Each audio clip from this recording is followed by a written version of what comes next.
Bon dia, unes paraules de tancament. Bon dia a tothom. Aquí hi ha moltes persones que teniu un paper rellevant i important en el que és la protecció del medi en aquesta comarca. Benvingut, alcalde, gràcies per acollir-nos al teu municipi, perquè l'alcalde de Santa Pau, que estem al terme municipal de Santa Pau, de fet els boscos no en saben de termes municipals, aquest bosc el compartim els d'Olot i Santa Pau, però t'agraeixo molt que ens acompanyis en aquesta compareixença. Les nostres experiències, l'experiència que tenim a Olot amb el projecte Selvens, que és veritat que ve de lluny, va començar amb aquell bosc terapèutic que vam dedicar a en Salvador Grau. Veig que aquí també hi tinc a la presidenta de l'Associació de Fibromiàlgia i Fatiga Crònica. Jo aquell dia vaig entendre per primera vegada com pot arribar a servir un projecte com el vostre per reconnectar les persones amb la natura. És a dir, el fet que passejar pel bosc, passejar per la natura, doncs ens aporta beneficis en molts sentits. Jo crec que és una obvietat i en aquell moment vaig pensar tampoc té molt de sentit que creem una associació per defensar aquesta obvietat. Doncs resulta que no, que hi ha una mica més d'aquesta obvietat, que hi ha persones que en un moment determinat de les seves vides desconnecten de la natura, pensen que per un impediment físic, per motius de salut, doncs això ja no va amb ells, és a dir, no cal pujar muntanyes molt altes per connectar amb la natura,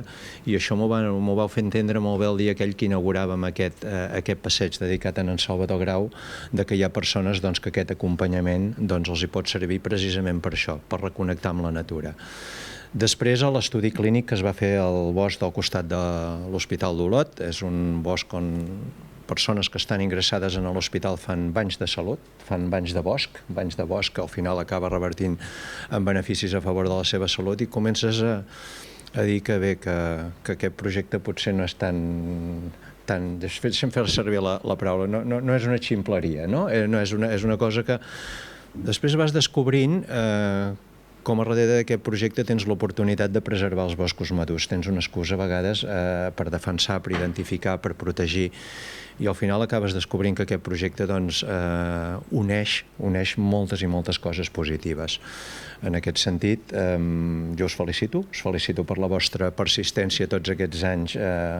en fer-lo néixer i en fer-lo créixer. Sé que no ha estat fàcil, i també penso que aquest congrés, el congrés que es farà aquí a l'octubre, és una bona oportunitat per explicar a la ciutadania, per explicar a les persones que no estem immersos en conèixer els detalls d'aquests projectes, que abandonem la broma fàcil, allò de són aquells que abracen els arbres. No són aquells que abracen els arbres, passen moltes més coses, passen moltíssimes més coses. És un projecte a favor del medi ambient, és un projecte a favor de la salut, és un projecte a favor, s'hi ha referit també el president del Consell Comarcal, hi ha persones que viatgen expressament buscant aquests espais de salut, uneix moltes coses positives. En aquest sentit us felicito, aprofitem aquesta oportunitat, la de tenir aquest congrés a la nostra comarca, per descobrir a tothom tots aquests valors, i en tot allò que us pugui caldre, a l'Ajuntament d'Olot, com crec que tota la resta d'ajuntaments de la comarca, els tindreu al vostre costat. I gràcies a tots per acompanyar-nos, perquè bé, fa força calor, és lluny, Can Jordà costa una mica de trobar,